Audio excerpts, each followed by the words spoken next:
So I'm very happy to have back on the show today Irami Osei-Frimpong. Irami is better known as the Funky Academic. He is a doctoral student at the University of Georgia and is somewhat of a political commentator. He does guest appearances on media outlets as well as hosting his own YouTube channel, The Funky Academic, which I'll post in the description box. Irami, thanks for taking the time to be here. No problem. Thanks for having me. This is going to be fun. Good. Yeah, this is, I think, a very critical topic that seems to have kind of erupted into a bit of a culture war. So I'm very excited to get your take on it. You've had a few fantastic videos lately about critical race theory, and I was hoping you could start just by kind of drawing the comparison to critical legal theory. You talk about formalism and what that means when we're talking about these kind of macro social issues. Can you just kind of explain those parallels? So critical race theory is actually, it emerged out of critical legal theory with the understanding that the story we tell ourselves about the judiciary isn't actually how courts work, right? So the story we tell ourselves about the judiciary is that all courts do is apply a law to an instance, regardless of the law or the instance, and how that's how just, and that's just, right? We don't take social factors into account. We don't take political factors into account. The idea is that stealing is taking someone else's property. So if Rebecca takes someone else's property, then the court will say that Rebecca stole, regardless of Rebecca's reputation as a huge philanthropist who gives money to all of these worthy organizations that keep society running and humming and gives money to political candidates. And if somehow a court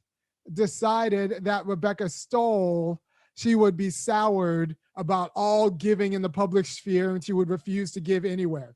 So the story is that no matter what, no matter Rebecca's non-legal political and social affiliations, the court is going to merely apply a law to the rule. But Oliver Wendell Holmes and all of these other actual legal realists in the late 19th century and early 20th century just like said the court doesn't manifestly work that way, right? The court always, and for Holmes, should have like social considerations in mind, so that if Rebecca is like Mackenzie Scott, would just give billions of dollars a year every year and gets charged with stealing a paperclip, and if Rebecca is found guilty of stealing that paperclip, she's of the kind of temperament that would just cease giving, then maybe the court should like not find her guilty because of all of the social upheaval that would make, right? So the idea that the critical legal theorists introduce a quality of realism into the story we tell ourselves about the judiciary. And you have to understand the judiciary is an interesting branch because, and Hamilton says this in Federalist 85, I want to say, that like, look, the courts, they don't have access to the budgets, that's a legislator, and they don't have access to the military. They have neither the power of the purse nor the power of the sword, because the executive has the power to the military and the judiciary has the power of the budget. So they really can't lead change because they depend on all of these other branches to realize their orders, right? So the courts are actually vulnerable to influence of these other branches because we can't, the game can't be given, like the game can't be exposed as the court having no power. So the court's never going to go much farther than the judiciary or the executive is willing to back them because the court can't. Right? Yeah, and I think we see some fantastic examples lately of this with some Supreme Court findings. We see them essentially capitulating to the corrupt political establishment, in the sense that they're kind of cornered into finding certain ways because that's how the laws are written, right? So the court in and of itself has to be responsive to institutions that themselves might be corrupted or not being applied in the way that is to the benefit of all of society. Yeah, the court depends on other institutions to realize their orders, right? And I mean, we saw this with desegregation in the South, right? Brown versus Board of Education goes one way, and the whole South is like, well, that sounds like a you problem. We're going to keep doing it. Yeah. So like the court doesn't have access to guns or legislative. Things kind of changed when there was a budget. I think it's the ESEA, the Education and Secondary Schooling Act in the 60s, tied money to desegregation. Right. So without that tying money to desegregation, like the South just said, like, no, we're going to keep doing what we do. Good luck. Yeah. And Lincoln did this too during the Civil War. I mean, he said the Supreme Court has made their finding, let's see them enforce it, right? I mean, exactly. Other institutions can very much just say you're operating within a particular framework. You brought up the board of Brown v. Board, and I saw you talk a couple times about the actual history there, and this kind of provides a nice parallel for critical race theory too, in the sense that there were so many outside factors that influenced the United States decision on Brown v. Board. Can you talk about like some of the ex-Soviet stuff and these kinds of histories that impacted that decision? That's great. So what you have to understand about Brown v. Board of Education is that up until 1954, the Supreme Court had a long-standing tradition of allowing states to mandate segregation, right? So what changed?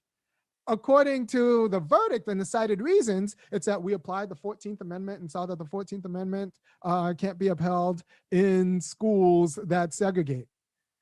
The thing is, you're forcing desegregation, so you could make another legal argument that's saying you're forcing people to associate with people that they don't want to associate with, right? So if we're just going to make legal arguments in the abstract, you can make a very good legal argument that like desegregation is forced association, which is unconstitutional, right? So it's not like the constitutional argument for desegregation is indeterminate. It could go either way. It's fundamentally underdeveloped or underdetermined.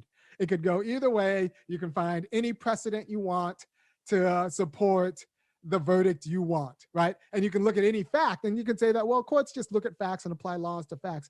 But depends on which fact you're looking at. Are you looking at the fact of forced association, or are you looked at the fact of unequal distribution of resources? So you can pick which fact is the relevant one. Right. So the court has all of this discretion. And so what really accounts for the change in mood of the court? Well, Derek Bell, one of the founders and seminal influence of critical race theory, he argues that, like, look, you have to look at the time in 1954. 1954 is an interesting time in America and a changing time in America for a few different reasons. One, you have the Cold War, right? So the United States is persecuting a Cold War, against Russia. And in order to do that, there are a lot of proxy wars fighting in the developing world, right? So we need to win hearts and minds in the developing world in order to fight these proxy wars against Russia. The problem is the rhetoric that the United States would use in the developing world couldn't match the internal dynamic of the United States, right? So Russia made pretty much a slogan out of, don't listen to the Americans, they still lynch Negroes. Right, they lynch Negroes. And it's great because there's a Polish version of it, there's an Estonian version of it, and you lynch Negroes. Apparently, someone in the Philippines, I'm going to see if I can find you could just Wikipedia and you're still lynching Negroes, and the whole story will come up. Apparently someone in the Philippines just said that to a US diplomat. You guys are still lynching Negroes over there too, right? So and then foreign diplomats and dignitaries would come to the US and be treated like trash in the South, and then that would get reported into the foreign press that the US isn't really a great place and it's not really the land of the free, because one, they still lynch Negroes and they treated our dignitary like crap.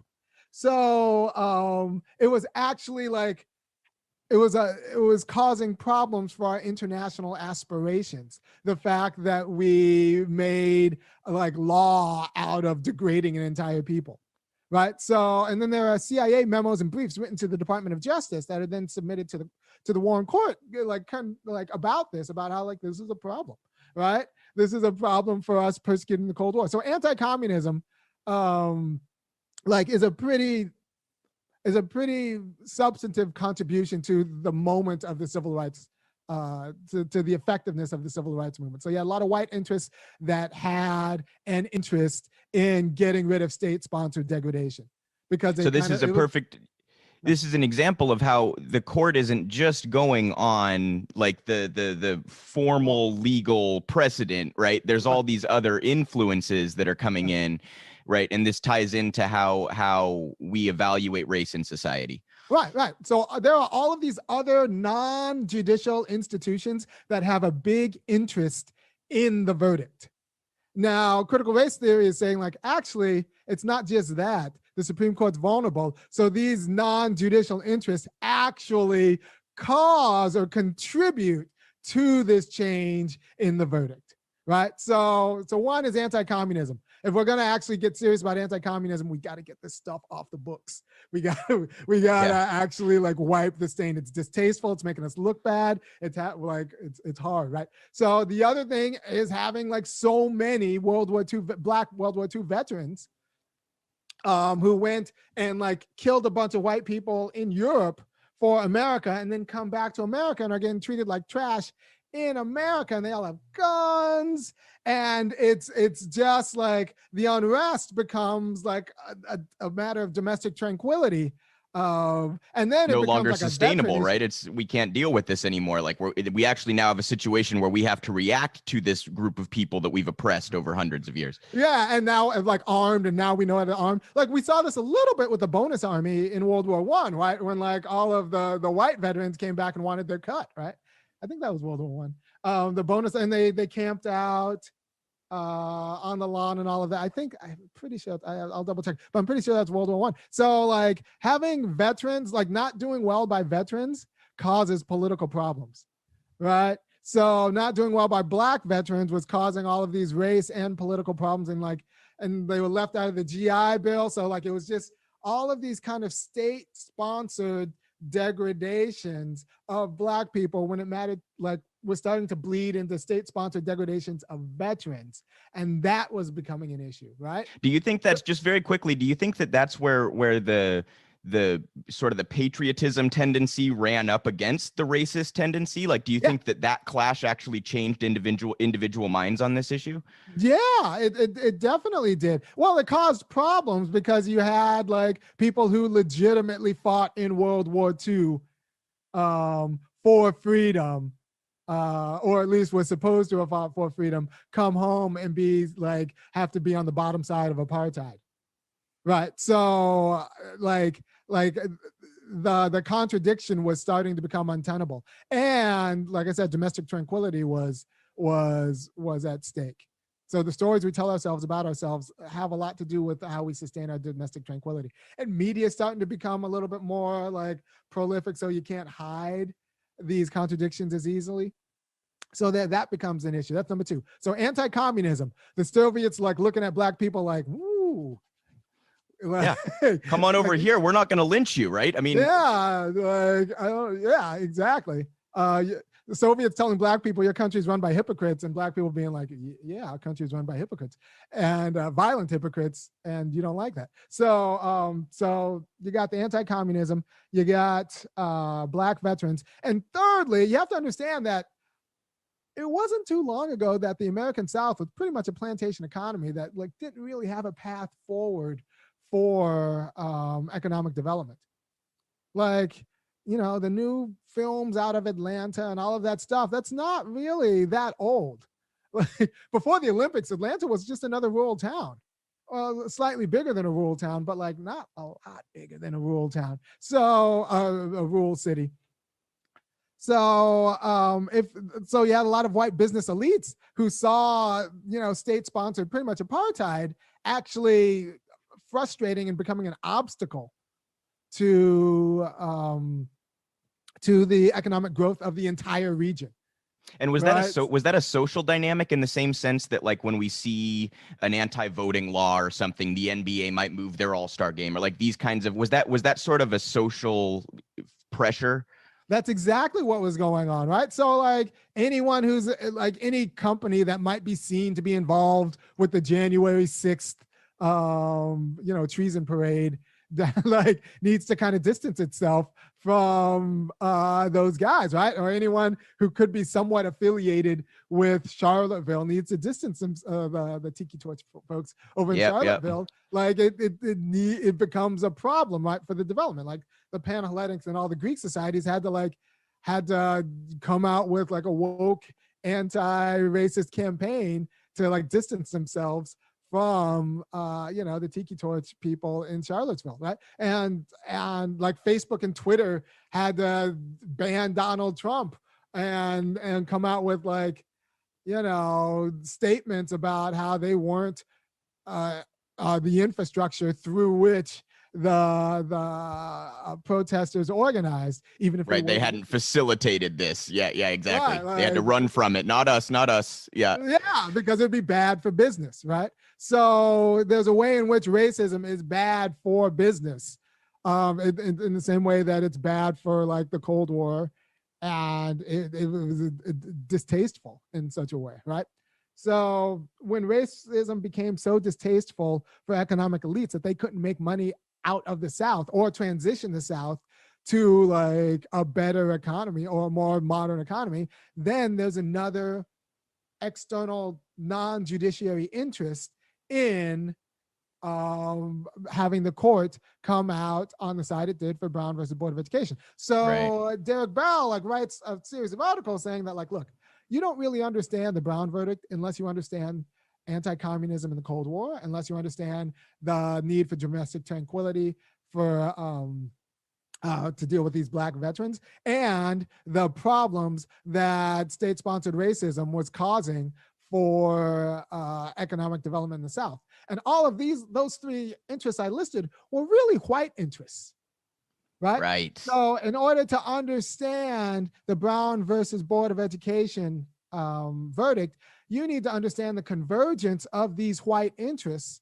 and the influence that these institutions have on a very vulnerable court that can't actually realize any of its aspirations without the complicity of these other institutions, right? So if you think you understand the Brown versus Board of Education verdict just by looking at the 14th Amendment, you have an abstract and confused understanding of like the real workings of the verdict. Right. Yeah, so, and I think there's also, I would tie this to some modern cases too with Roberts apparently, and this is all behind the scenes reporting, but he is apparently very concerned with maintaining the legitimacy or the air of legitimacy of the Supreme Court right now because of how Republicans obstructed over the last few years, right? That is in and of itself an external pressure on his findings, right? And you actually see this where the conservatives will try to throw one or two votes another way to make it look a little bit like, that's very directly an external pressure on the judicial system. That's not just the formal precedent coming out, right?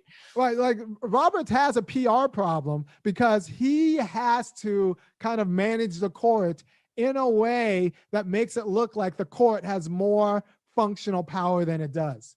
Once people realize that the court like can't enforce its own orders without the legislative or executive approval, then the rule of law becomes a little bit dicey, right? The rule of law becomes like people just start ignoring judges. You know what? People, we have a problem right now with people ignoring warrants and not showing up to court. What happens when people just ignore like entire like judgments because they're not enforced? They're not popular enough to be enforced by the legislator or the executive. So Warren has to, Robert's job is to keep the courts out of the news, or insofar as they're in the news, it's in a case that happens to be aligned with the budgetary priorities and the executive will, so that like whatever the court orders will actually be realized and enforced. Because Roberts can't have the court issuing orders that are just flouted by standing legislatures, that are unfunded mandates that are unfunded by standing legislatures or unenforced by executive guns. And even though it's a different type of dynamic, that parallels very nicely with the United States needing certain positions during the Cold War, right? This is no longer sustainable for us in a geopolitical sense. So we have to adjust our position, our internal politics in order to account for like our international aspirations. Right. Right. So just understanding like the political usefulness of judiciary of judicial verdicts is a part of what it is to understand the verdict itself, right? And if you try to understand the verdict without understanding how it functions in these social and political institutions, then you don't really understand the verdict. You're confused about like how the verdict came to be what it was, and you're confused about what it's going to take to change the verdict. Right. Yes, or the dynamic that created it, which is really the more underlying. Yes. And people actually do admit this in a weird way, where we act as though the law is this very sort of unmalleable thing, right? But then we also very much admit, when it comes to like replacing one of the 9 Supreme Court justices, just how important that is. Everyone freaks out, right? Well, if the law is just this sort of unmalleable thing, then who cares who's interpreting it? Yeah, yes, I should be able to write an app that just kind of like calls balls and strikes. Yeah. Like you and I and Donald Trump and Bill Clinton should all interpret it all the exact same way if that's how the law is, right? But that's not how it is at all. That's not how it is. So in the two different spheres where this works, right? So even if the court's just finding facts, there are a lot of facts, right? So like picking which fact is the relevant fact is a matter of discretion, and it's going to come up to like your opinions about things, right? Right. So, or which precedent to prioritize. If I have 3 different facts that speak to 3 different legal precedents, I might have to pick one to like, it becomes very, very subjective in many ways. And precedents aren't some like preternatural harmonious like body of like statutes, right? So like you have precedents that contradict each other, so I have to pick which precedent I like, and they're both precedent. Yeah. So they like, also might both hold a lot of weight. They might be very important, but I have to prioritize. It doesn't. That's yeah. So, and that's going to come down to your political values and all of your other judgments, right? Or going to be like influenced by like, well, I'm going to pick the precedent that's actually going to be supported by the legislature and the executive branch, so that like whatever we order is actually realized. And so like we're not just 9 people talking to ourselves. Yeah. So to tie this back in, then you had another metaphor that I thought was fantastic, and I think it kind of applies here. You're talking about all these outside influences on this particular decision, Brown v. Board, and this applies to any decision that has impacted the race dynamic in the country. Right. You had this chess analysis where if you're zoomed in enough on the chessboard, it might look one way, right? You're only seeing maybe 5 or 6 pieces or whatever, and you might think, oh, it's even, or one side's dominating or whatever.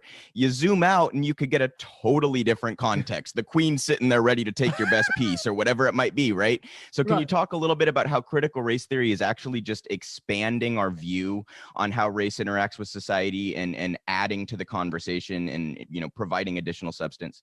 I might be even be able to do more than that even. So you give me a second. No problem. How long have you been doing this podcast? So I'm with Real Progress in Action right now, Real Progressives, and that's relatively new. I've been doing that for about a month. I've been doing media since last summer. Okay. Well, you know, you're providing a really nice service by getting these arguments out. I appreciate that, Irami, and you too. And by the way, let me just say for my audience, I meant to say this when I introduced you. It's at Irami OF on Twitter and funkyacademic.com if you want to learn more about Irami's work or contribute to his work. All right. So I think I'm pretty much set. Right. So if I just ask people if like they know how a night moves, they'll be like, yeah, I know how a night moves. I know everything I need to know. I know everything I need to know about a night moves. It's not complicated. I know in the abstract how nights move. And then you say, do you know how this night moves? They'll be like, yeah, I know how this night moves.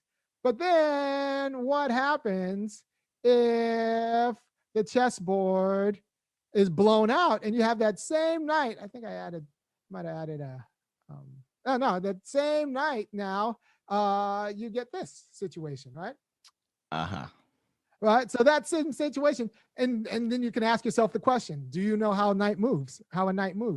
And the answer is both like yes and no, right? So before I would have said like some abstract answer that's decontextualized. Yeah, a night can go, you know, two spaces in one space, and two spaces in one direction, and then one space over. But now when I put like in context, it looks like one, the night actually can't move that way backwards because the black pawns are in the way, Like it actually can't move the way that story told me it could. And then if I move the knight in a way that it can move, like it gets killed. Yeah. Right? Yeah. So it can't move and stay alive. The presupposition would be like, do I know how a knight can move and stay alive? So the knight can't move down and over because it runs into those pawns. And the knight can't move over in any way because it would get killed by the other white pieces, right? So the real story is this knight's stuck, but you don't know the knight's stuck if you ask this person, can the knight move? Right? So the knight doesn't look stuck if you just think of it as a self-subsisting thing in the abstract. But once you actually understand how knights function in a game, you understand that this knight's screwed.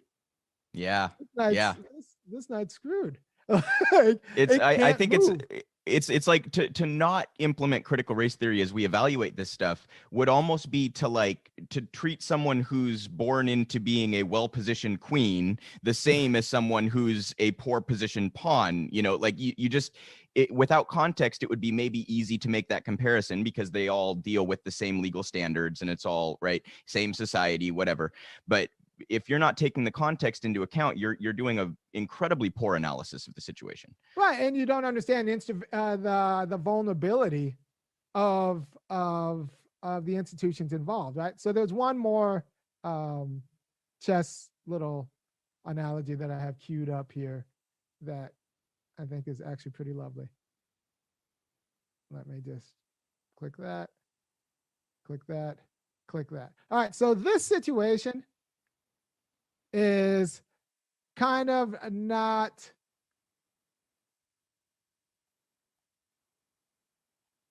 this situation isn't the best situation for Black.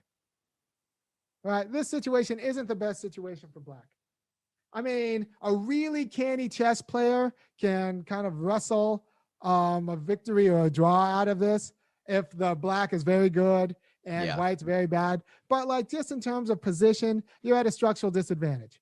And if people tell you that this is this is the state of play in race in America, you'd be like, well, Blacks are at a disadvantage, but it's not fatal. It's not that bad. The thing is, once again, if you blow up the board, it turns out that your abstract understanding of the same board is missing a lot of context. It's missing a lot of pieces, right? This is all I did was blow it up. It's the same pieces. All I did is blow up and show you more of the game, right?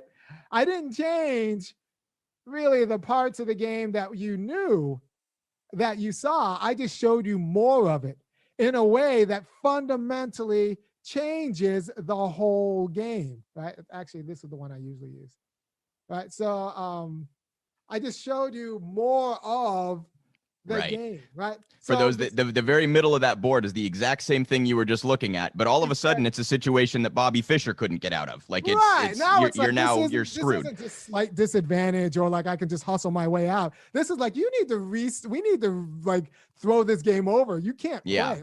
If you're playing, you're being irresponsible.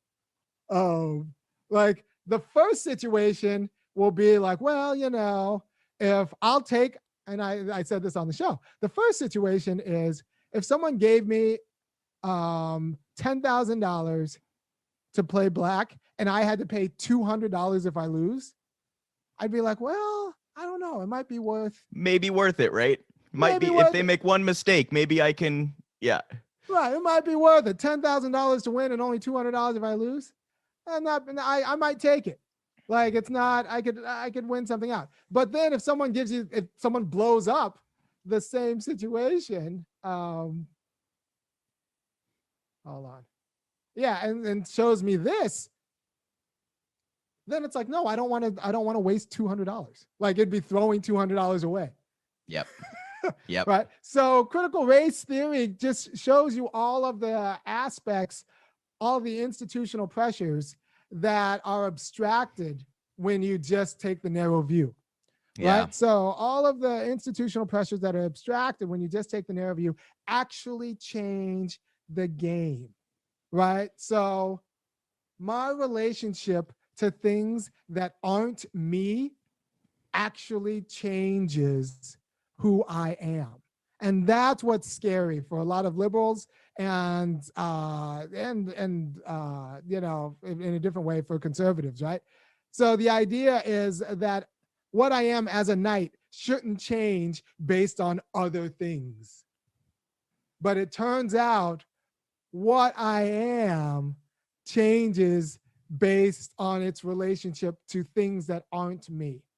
Yeah. Right. So if I marry a woman who I'm in love with, that's great. If it turns out and she's adopted, and I don't know if I told this on the story, but I was thinking about this on a run. Like if I marry a woman I'm in love with, and that's great. That's great. It turns out she's adopted. She doesn't know who her parents are. That's fine. We make it together, and it's great.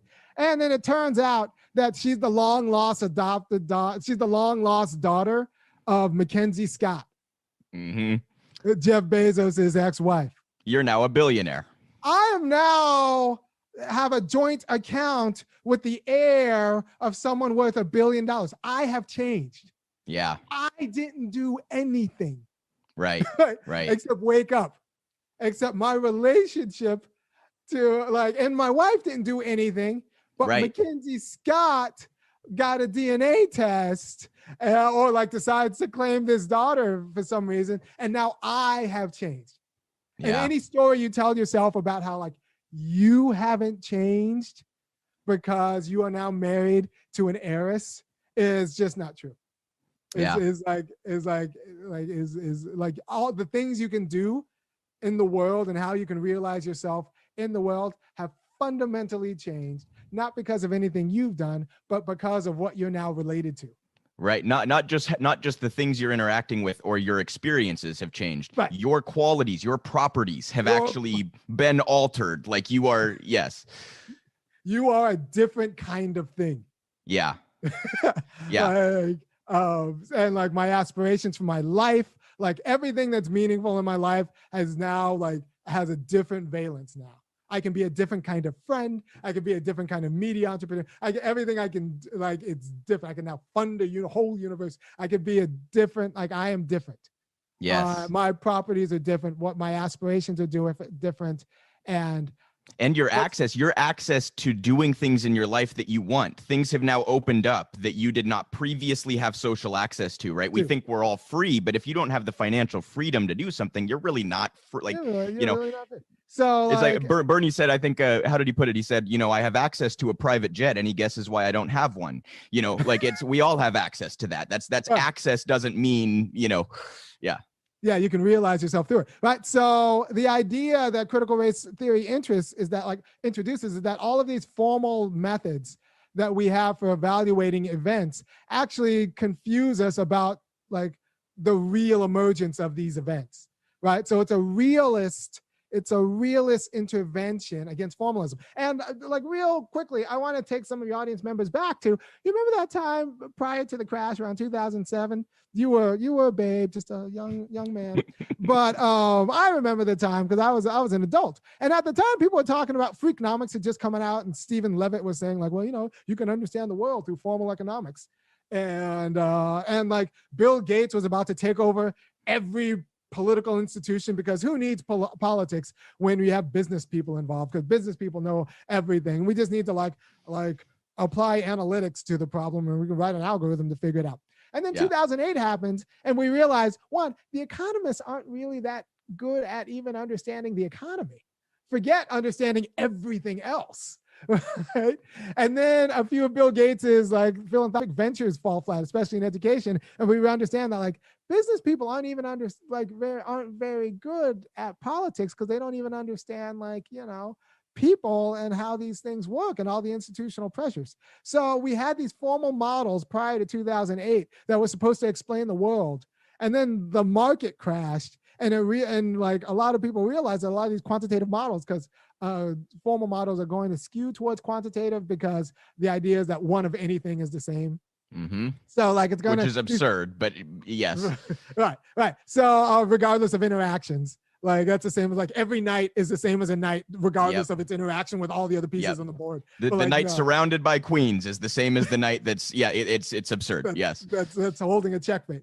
They're all worth 3 points according to chess people. So like actually that's not quite, it's a rule of thumb that actually distorts the functioning of like the pieces in the game, right? So the economists with their formal methods weren't even very good at understanding economy. And Bill Gates, with like all of his technical knowledge and his apps, wasn't even actually like, they couldn't solve political problems, right? So the first real critical intervention that we lived through, I think, was the 2008 crisis, when we realized like we have to understand, we were about to give everything to the economists. All social sciences were just going to be a variety of economics. Like everything, the economists were about to take over.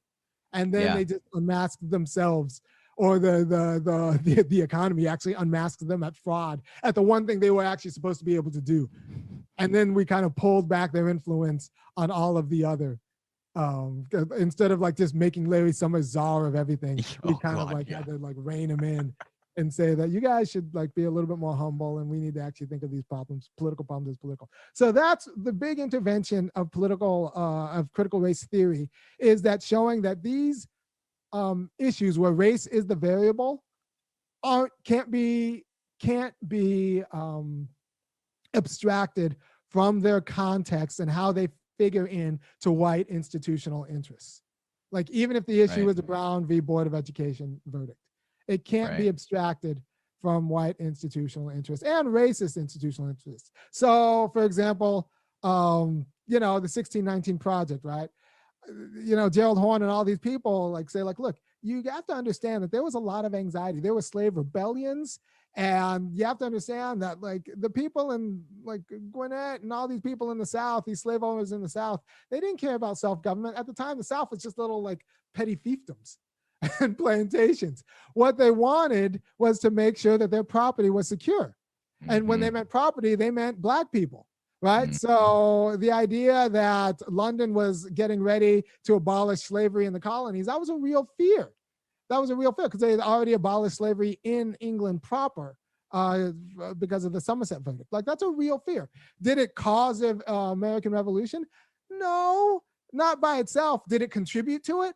I mean, yeah, because it's not like, how could it not have, right? Right. Well, yeah. I mean, like it's like the way people talk about Trump.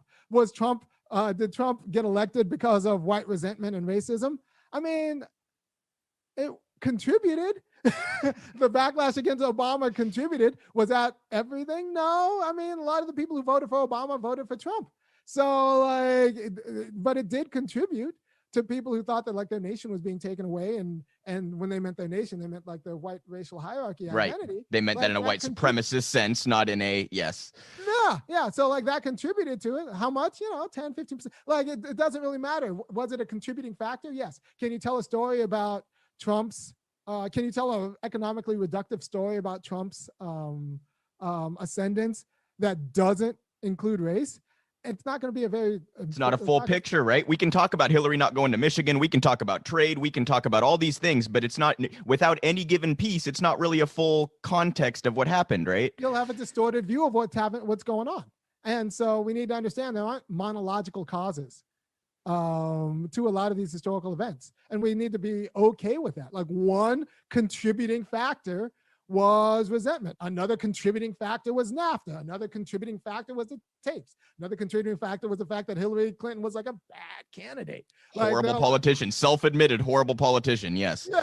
Yeah. So like maybe like there are lots of contributing factors. And if you get rid of all of the contributing factors, or the fact that like Trump was on TV, like, behind a desk making orders for 10 years, like all of these are contributing factors. And if you get rid of any of them, you don't understand like the event.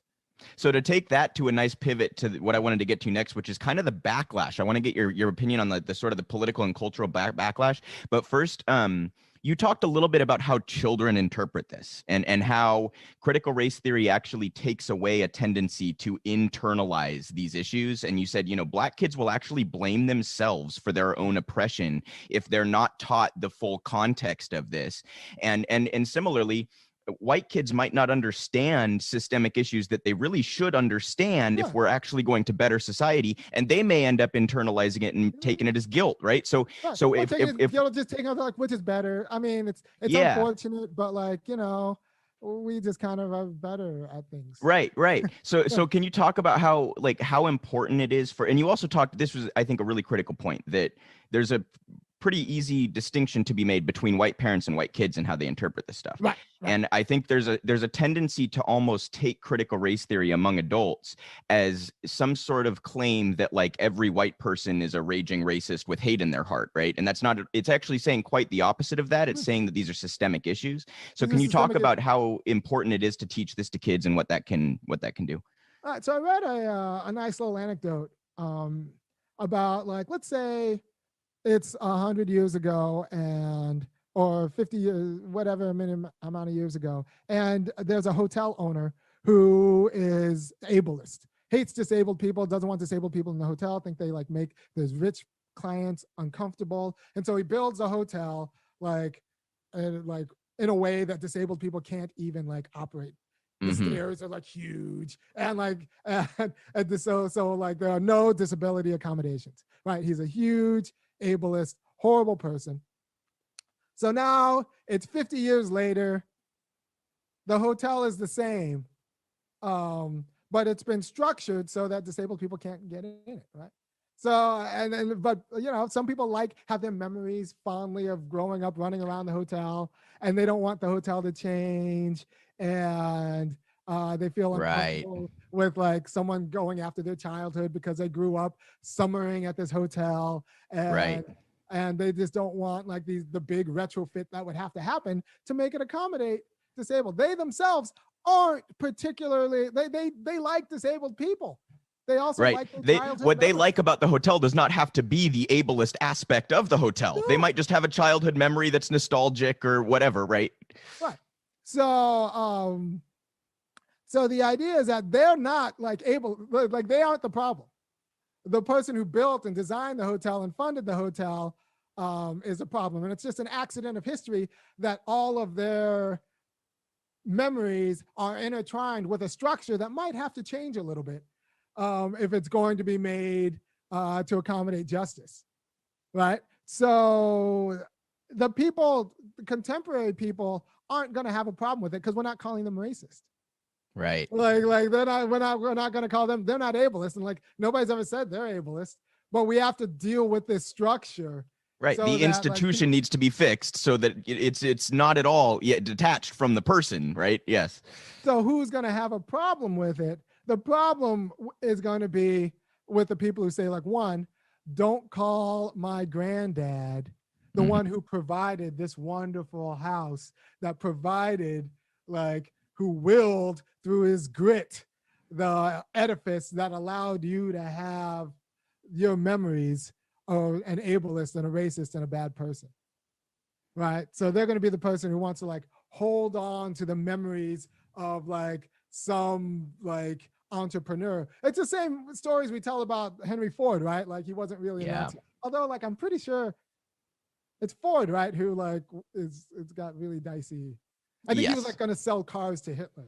Yes. Yeah. So luckily for Hitler, he had enough Mercedes over there to do it, right? So the idea that we need to keep the memories of these American icons pure does a lot of work, right? And also people are just scared that you're going to take away, you're going to somehow degrade and tarnish their nostalgic childhood. Right. Yeah, so that is a really fantastic metaphor, because I think most people who didn't have some sort of attachment to that hotel would see this very clearly.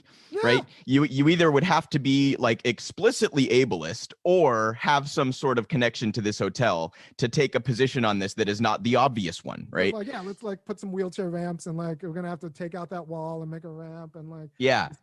like so it's not it's like so and it's gonna seem crass when the people who do have an attachment to the edifice like hear that.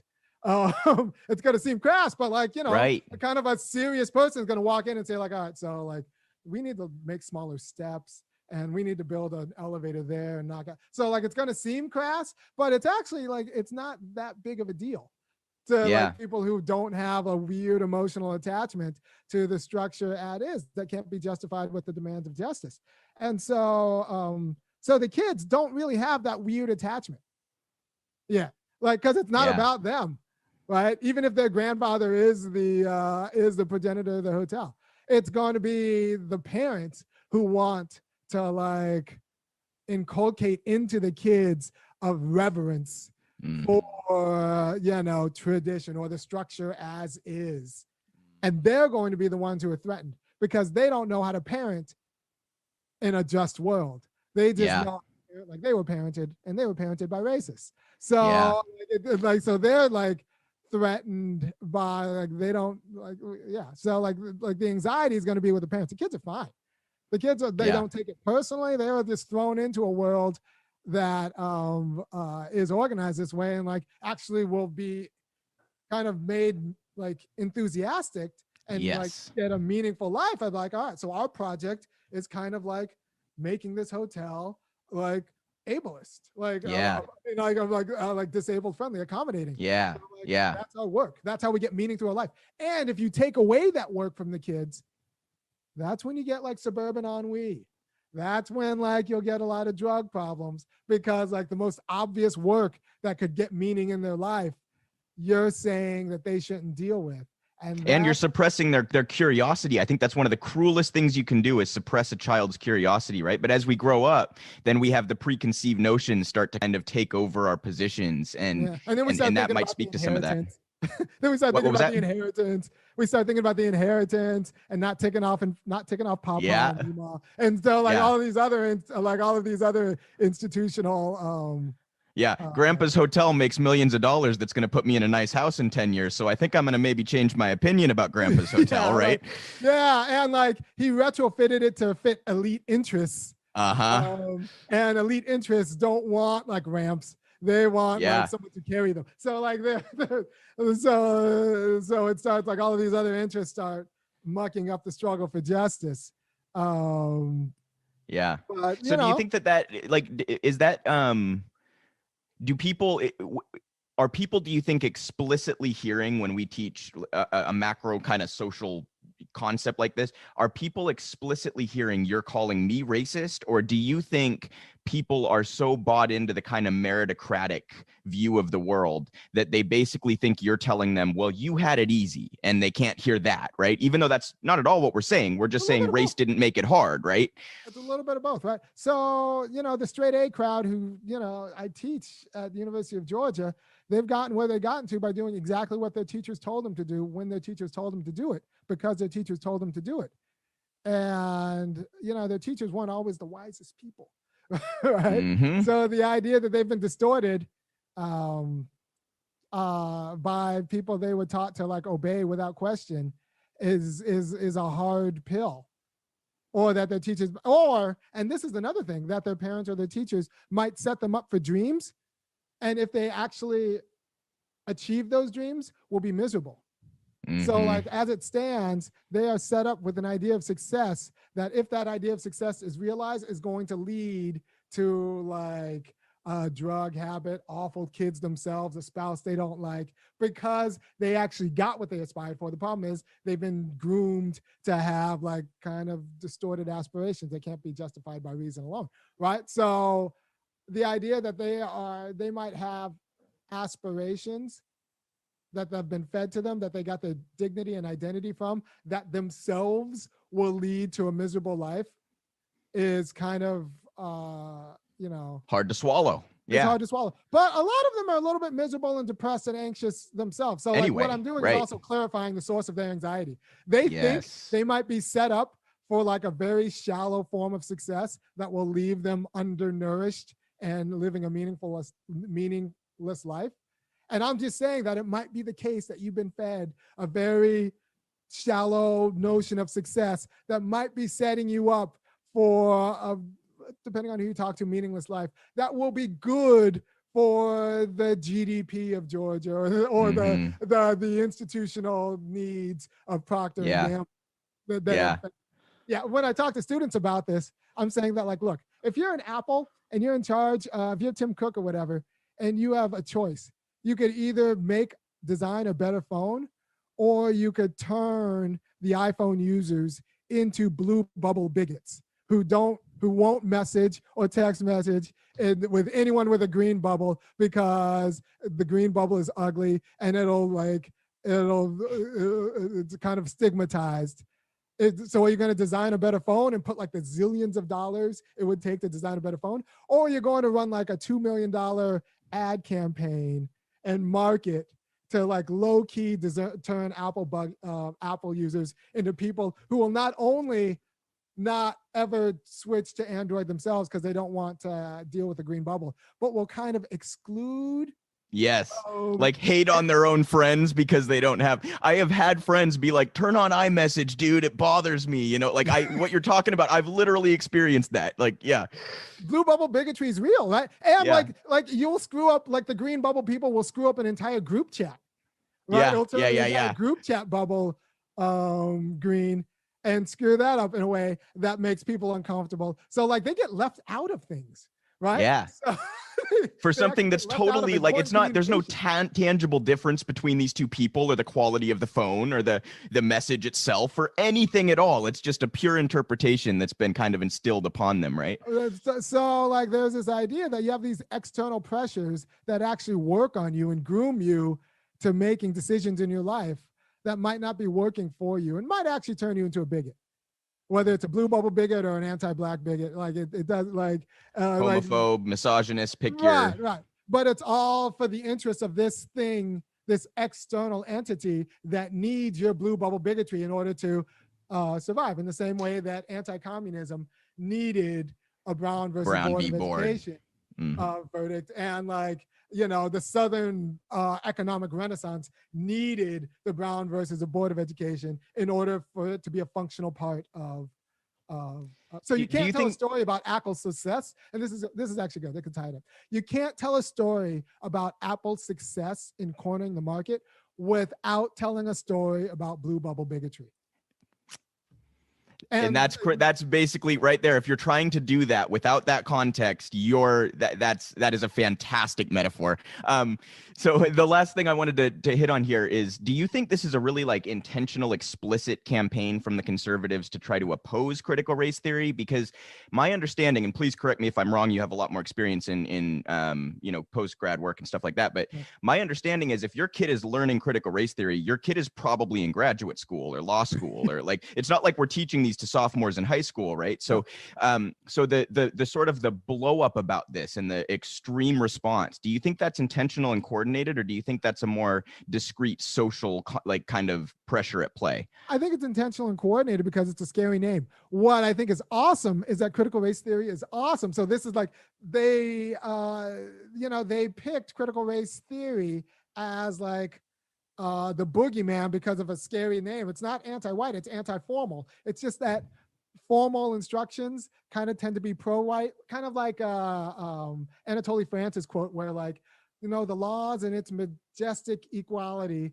like ban poor people and rich people from begging and sleeping under bridges and all these things. Although rich people are allowed to beg in different ways, but they call it pitching. But like the laws and its majestic equality and its formal equality doesn't make a distinction between rich people and poor people when it says that nobody can sleep under a bridge. But that's a quality of formal equality that actually calcifies injustice, because it makes the people who need to sleep under bridges now have to deal with a landlord who like now has more power over them because like one of the options is taken over. So like there's a way in which formal equality actually calcifies political injustice that doesn't get talked about except in critical race theory. So we get to have these conversations now because like critical race theory is explicitly a realist intervention against formalist methods, because formalist methods don't actually explain what's going on and what the thing is. And so you think now it's recognized as a threat to the system itself? Like, you think that the conservatives are recognizing that our institutional power, whereby we can kind of under the radar implement these oppressive pressures, that's being threatened? Veneer formalism, the veneer that they don't make distinctions. Yeah, I mean, I think it is. I don't think it was picked because it's threatening, but I do think it actually is. Like, I think they're making a bad move with this, and I'm happy that the conservatives kind of slipped, because usually they're pretty good about these things. But you have to understand that one of the issues with the civil rights movement was the struggle with the civil rights movement, and Gandhi talks about this when he's talking about India, and King talks about this, is you got to get white people to embarrass themselves. You got to get white people to expose their awfulness. And that's actually hard because we have all of these ideological barriers and institutions to kind of shield the awfulness and the degradation and the violence of how white supremacy is sustained. So the trick is you have to get the oppressed people doing something normal and regular and responsible, and then like get like the backlash, the violent, huge backlash, like that's overwrought, and get it in the media, right? And then have white people reflect on how awful they are to themselves, right? So that was like that's the struggle with nonviolent protest. The great news is these town hall meetings where white people are being awful, great, is fantastic. They're not going to age well. Their kids are going to be embarrassed by them.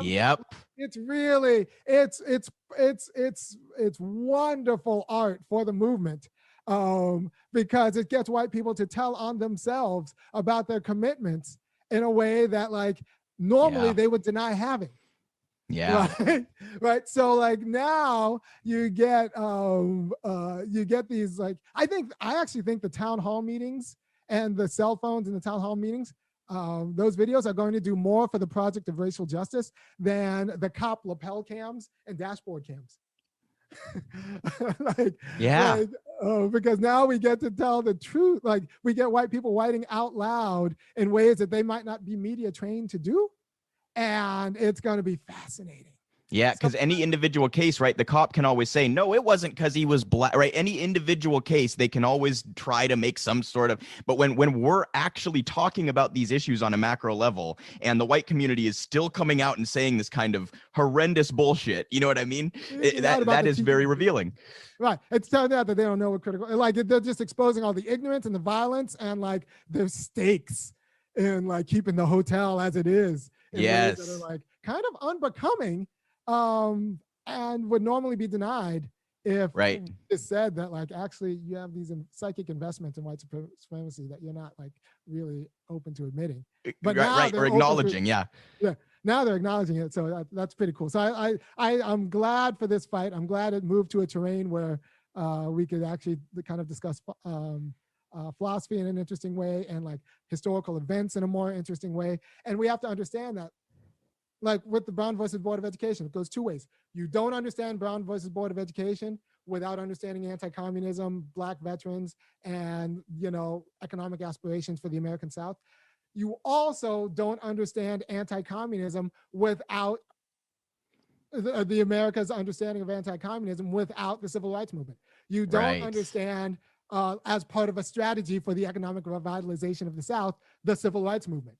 Like you don't understand like how we keep veterans happy without also referencing the civil rights movement. So it works both ways. They're imbricated with each other. So you can't talk about either without referencing the other. And anyone who tries to talk about one without referencing the other is giving you an abstract and kind of distorted understanding of reality and truth. Yeah. So the last thing I wanted to ask you about here is you've talked about, and this is kind of tying back to an earlier question, but I think it's actually very important to teach kids this, not just grad students, but kids. And you've talked about sending white kids home with difficult questions and how that actually can impact parents, right? Like when your kid is coming to you and challenging you on a societal view that you hold, that actually really can hit a lot of people in a way that they might actually reevaluate their view. Can you talk about how important that is? Well, I mean, this is why they killed Socrates, right? He was corrupting the youth, right? And pretty much what corrupting the youth, Socrates is a philosopher, depending on who you talk to, he kind of the father of the discipline. And he ended up being executed for corrupting the youth. And depending on who you talk to, corrupting youth is like just making parenting uncomfortable for corrupt parents. Right. Yeah. So like people who are more concerned with their wealth or comfort than they are with the truth are going to be made, they're going to feel somewhat oppressed by the truth if it's not comfortable, right? So the idea that you're arming kids in a way to have hard conversations, or they're not necessarily hard conversations, uncomfortable conversations with their parents, and how that's somehow irresponsible is tough, right? So we have to understand that the racial hierarchy in America is held together by variegated institutions. What do I mean by this? I mean, there isn't like some bureau of white supremacy.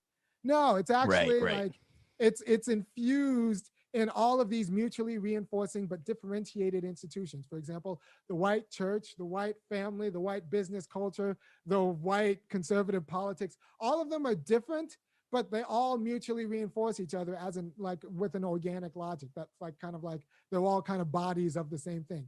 But and so they all mutually reinforce each other. So if you just try to take out one without taking out the others, it's like a Horcrux. Yeah. if you had Harry Potter, you got the justice as a Horcrux problem, freedom as a Horcrux problem. Like you got to take them all out, right? So the white family, as it stands, with the stories they tell themselves about themselves, like reinforces the white church, which reinforces the white school, and it'll reinforce, you know, all of these other white institutions that end up like sustaining the racial hierarchy. So what this does, when you change the school, you actually destabilize the white family. So the people, like in a well-ordered world, the white family isn't gonna look the same. I mean, even if it, like it'll still be made up of white people, but like they're not going to interact with each other in the same way. In the same That's ways, fine. yeah. The way they interact with each other as it stands isn't particularly great.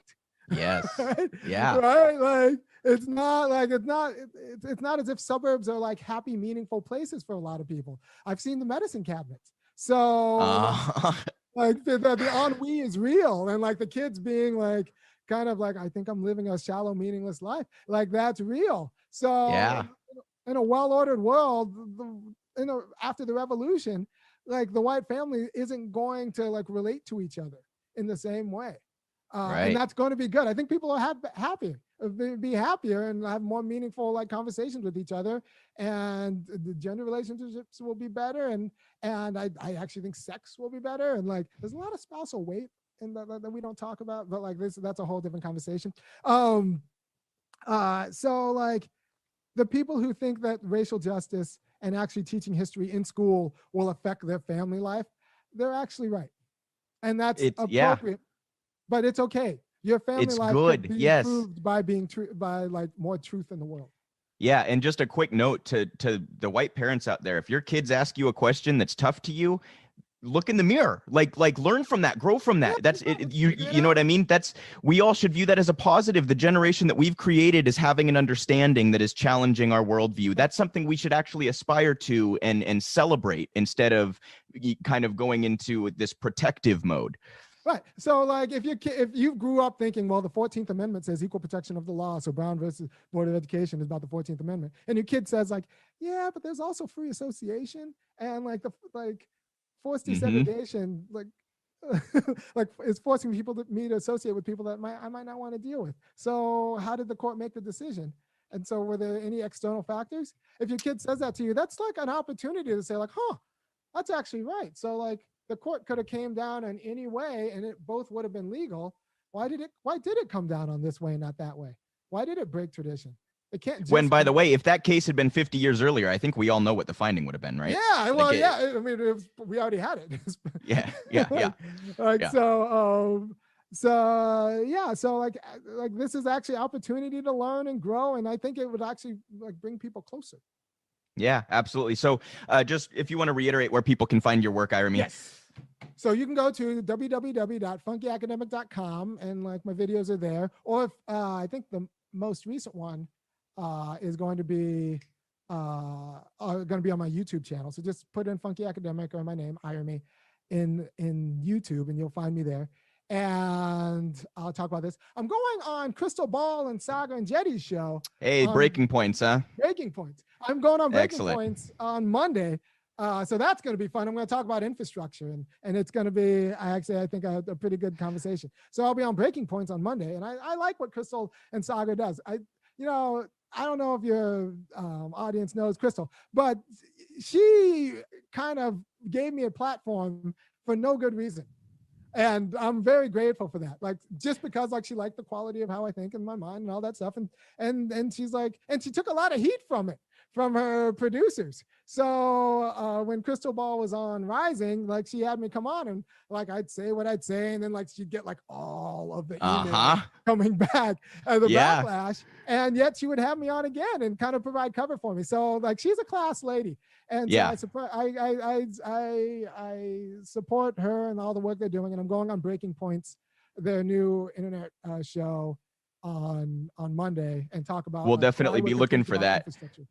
Well, I bet you'll get a kick out of this if you didn't see it already, but Crystal and Sagar did an interview with Kyle Kulinski and Marshall Kozlov talking about their leaving the Hill and what had actually happened. And they actually mentioned you. They said, when we would have certain guests on, like the Funky Academic, we'd have to sit there and wonder what the executives were going to think about what he said, So I think it'll be great that you can go on their independent show. I think it's terrible how the Hill treated them, quite frankly. And I think Crystal and Sagar do a pretty fantastic show. So that's how I found you. I'm very grateful for that. So, I'll be looking forward to that episode and hope that we can do this again sometime. Yeah. And by the way, if you like what I do at my show, I put a lot of thought and time into this. So go ahead and kick $5, $15, or $50, become a member at thefunkyacademic.com or funkyacademic.com. It'll help me kind of, come up with a marketing budget and maybe get more help and get out there more. Absolutely encourage people to do that. Yeah, absolutely. Thanks again, Irami. Look forward to doing this again.